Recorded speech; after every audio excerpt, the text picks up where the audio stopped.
Et si l'amour qui vous consume n'était pas de l'amour, mais bien une prison dorée? Si toi aussi t'as vécu un amour impossible, partage ton expérience en commentaire. Je suis May. J'ai eu envie de faire ce podcast pour partager et aider d'autres personnes via des techniques que j'ai pu mettre en place pour sortir de certains schémas bien ancrés et avancer vers l'amour de soi. Être en accord avec ma propre personne et mes propres choix. Je me suis au début posé la question de qui j'étais pour prétendre faire des podcasts, mais ça venait de mes tripes. La recherche de l'amour, c'est l'histoire de ma vie et je suis en accord avec cela, alors je partage. Ça touchera certains et pas d'autres et c'est ok. Ici, parlons vrai, juste vrai. Bienvenue dans cet épisode spécial dédié à l'amour impossible.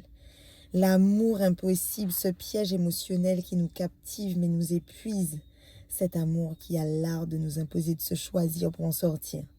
Ce podcast explore les mécanismes en jeu et propose des étapes concrètes inspirées pour avancer et se choisir. L'amour impossible, c'est pas juste aimer quelqu'un qui ne nous aime pas.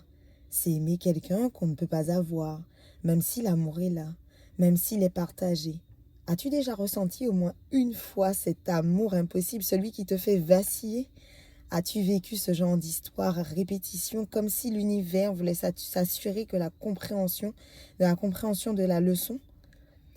L'amour impossible peut se décliner de différentes façons.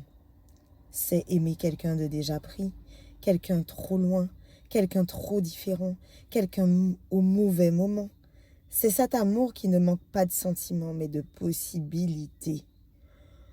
Comprendre l'amour impossible. L'amour impossible vient d'une idéalisation de l'autre, tout simplement.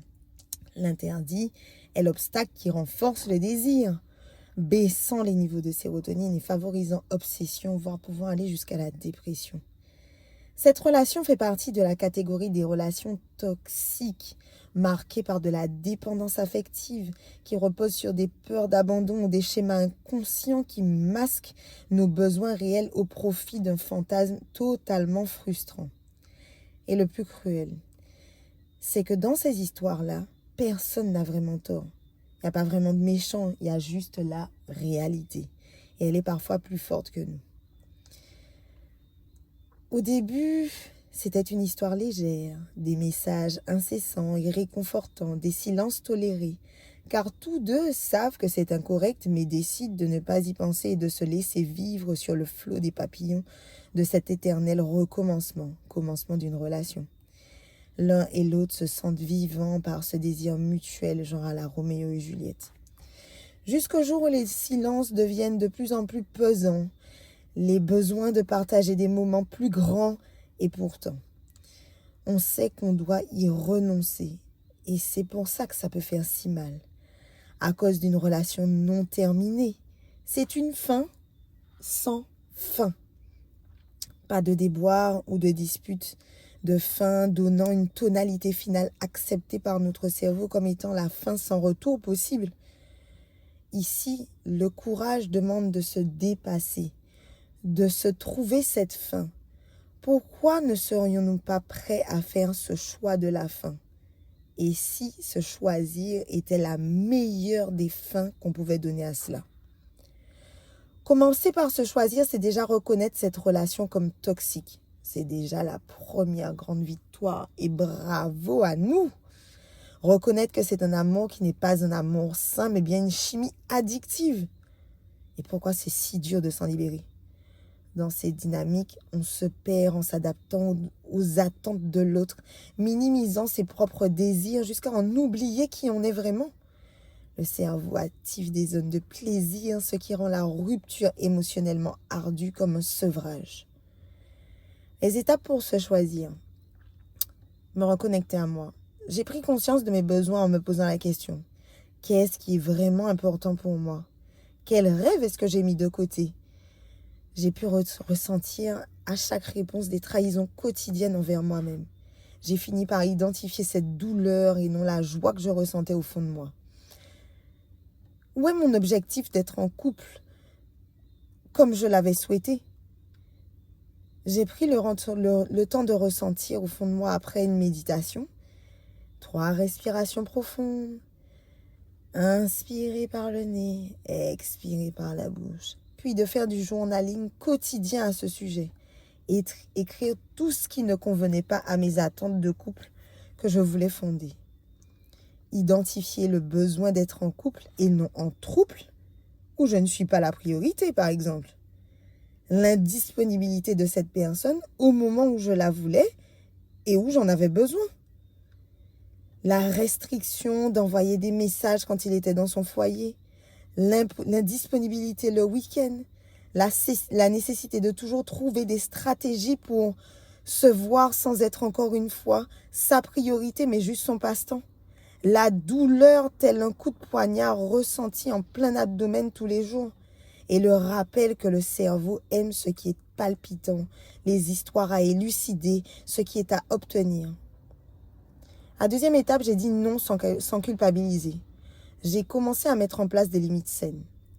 Repérer les jeux émotionnels et ce que l'interdit imposait. Bien entendu, chacun et chacune fait ce qu'il veut de sa vie. J'ai mis de la distance, plus de surnoms, messages espacés. À la place, j'ai changé d'habitude. Au lieu d'envoyer des messages, j'envoie des messages à une autre personne. À des personnes que je prends le temps de côtoyer, à ma famille, à qui j'avais pas envoyé de message depuis longtemps, à des amis que j'avais oubliés. J'ai appris aussi à me recentrer sur mes activités que je voulais faire et cesser de me trahir en priorisant l'autre. Fixer donc des limites saines pour reconstruire ma loyauté intérieure. Redécouvrir mes aspirations. Explorer sans pression des projets que j'avais abandonnés, boostant ma neuroplasticité pour de nouveaux schémas sains. Consulter aussi des professionnels. Par exemple, j'ai eu affaire à un hypnothérapeute pour couper des liens, visualiser une libération puissante, renforcer la confiance et la paix, comme dans des séances guidées qui permettent justement d'apaiser des émotions douloureuses. Il y a aussi les psychologues, il y a d'autres thérapeutes qu'il est possible de consulter.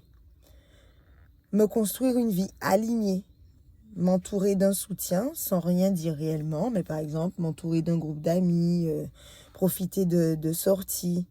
J'ai aussi pratiqué la pleine conscience en prenant le temps d'être présente à chaque instant, de savourer par exemple un repas, de regarder les couleurs, de le déguster, de ressentir chaque saveur. Même chose pour les fruits. Regarder mon café, la fumée, la sensation que ça me donne chaque matin pour guérir et ouvrir mon cœur à une relation respectueuse. Il y a pas mal d'exercices qu'on peut trouver dans les livres ou des méditations sur YouTube, par exemple. L'amour impossible, si je dois le dire, c'est peut-être pas un échec. Mais c'est cet amour qui nous sert de leçon pour entamer notre transformation vers ce qu'on ne veut plus accepter et poursuivre ce fameux cheminement vers l'amour de soi. Se choisir.